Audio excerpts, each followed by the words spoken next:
libertação guineense que ficam em terra são capturados, torturados e fuzilados, assim como mais 10.000 adversários políticos de Sékou Touré.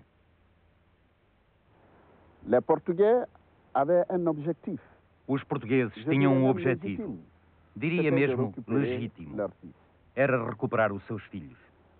Donc, je n'en veux pas aux Portugais pour ça. E eu não quero mal aos portugueses por causa disso. C'est le fait O que lamento que le é o parti facto État, do Partido de Estado Sékou Touré, de Sékou Touré se serve se ter servido de da cette situação situation pour liquider. para le liquidar os constructeur pais de fundadores la da Guiné. C'est É ce que disso je que tenho regrette. pena. O tenente Januário fala na Rádio Nacional, diz que apoia o PAIGC e que pretende juntar-se às suas fileiras. É condenado à morte e degolado com os 20 homens que o acompanharam na deserção. Quando regressam a Bissau, todos os militares portugueses são obrigados a assinar um documento onde se comprometem a nunca falar desta operação. Em nome da democracia, deviam ser cortadas todas as amarras com o dia 22 de novembro de 1970. O mesmo acontece com os prisioneiros quando chegam a Lisboa. São levados para o Forte Catalazete em Carcavelos e afastados das famílias. O tempo suficiente para o regime de salvar as aparências.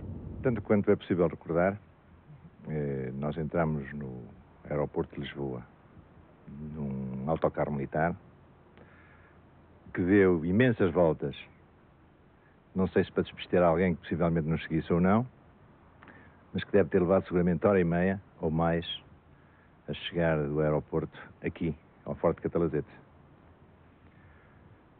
À chegada entramos nesta porta, se bem me lembro, e à esquerda existe uma ala com câmaras sobrepostas, tipo tarimbas militares, que serviam de alojamento para os 26 prisioneiros durante 8 dias.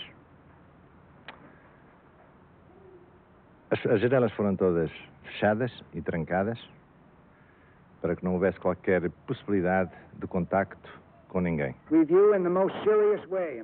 Sékou Touré apresenta queixa no Conselho de Segurança das Nações Unidas contra a invasão portuguesa. O presidente Nixon diz claramente na mensagem que mandou ao presidente Sékou Touré, e cito, em nome do meu governo e do povo americano, quero dizer-lhe a minha simpatia por si, pelo governo e pelo povo da República da Guiné, neste momento difícil. Aproveito a oportunidade para lhe renovar a minha garantia de que os Estados Unidos se opõem a qualquer violação da soberania guineense, bem como qualquer interferência nos assuntos internos da Guiné. Apesar do desmentido do governo de Marcelo Caetano, o regime de Lisboa é mais uma vez condenado pela comunidade internacional.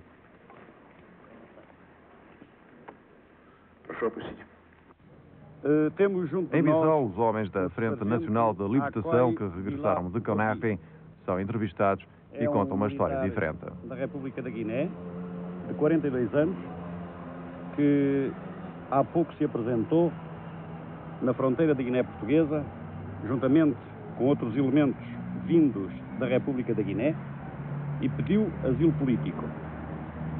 Vamos fazer-lhe algumas perguntas. Sargent Accoy, Sargento Accoy, quais foram as razões que o levaram a participar no golpe de Estado de 20 de novembro em Conakry? Ce qui m'a amené à participer au coup d'État. Participei no golpe porque sou filho de um pai e de uma mãe guineenses. De mère et le père. E desde 1958, altura da independência, o senhor Sékou Touré traiu o povo guineense e instalou-se como um ditador na República da Guiné. Se lhe voltassem a dar uma ordem deste género, voltava a fazer uma operação desta natureza? Em condições semelhantes e para os mesmos objetivos,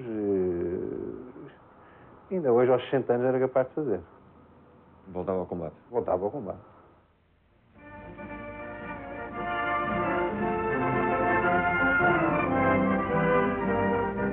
Dos que foram ao combate nas praias de Conakry, nem um só aceitou falar para a reportagem. Dos presos que contactamos, apenas o Major Lobato e o soldado Capítulo.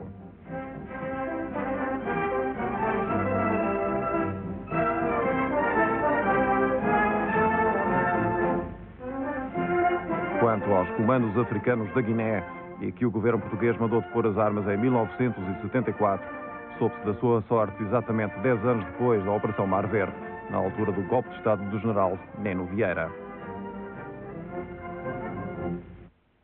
É morrer para a causa da liberdade da pátria ali. É pátria africana, para a liberdade de um povo. Esse povo tem direito à liberdade.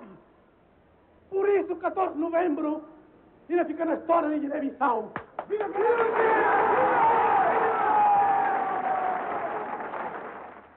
Numa aparente tentativa para justificar perante a opinião pública internacional o golpe de Estado de 14 de novembro, as novas autoridades da Guiné-Bissau, agora sob a direção do comandante Nino Vieira, têm procurado dar o máximo de publicidade à existência de fossas em vários pontos do país, onde estariam os restos de cerca de 500 opositores ao regime de Luís Cabral, fuzilados no decorrer dos últimos 5 anos. Diversos jornalistas de vários países deslocaram-se às valas comuns localizadas nas regiões de Oio e Nhacra.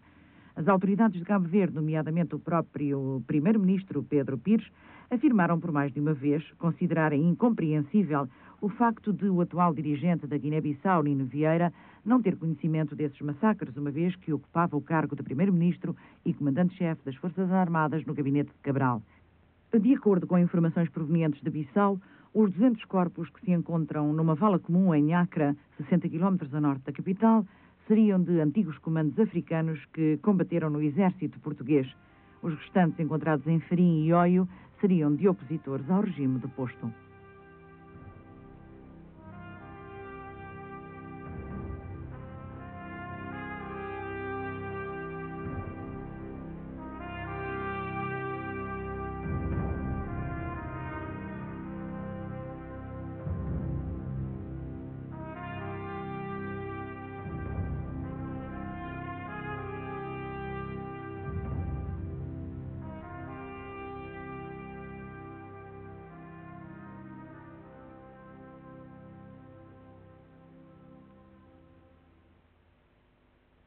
A Operação Mar Verde não foi até hoje reconhecida pelo governo de Portugal.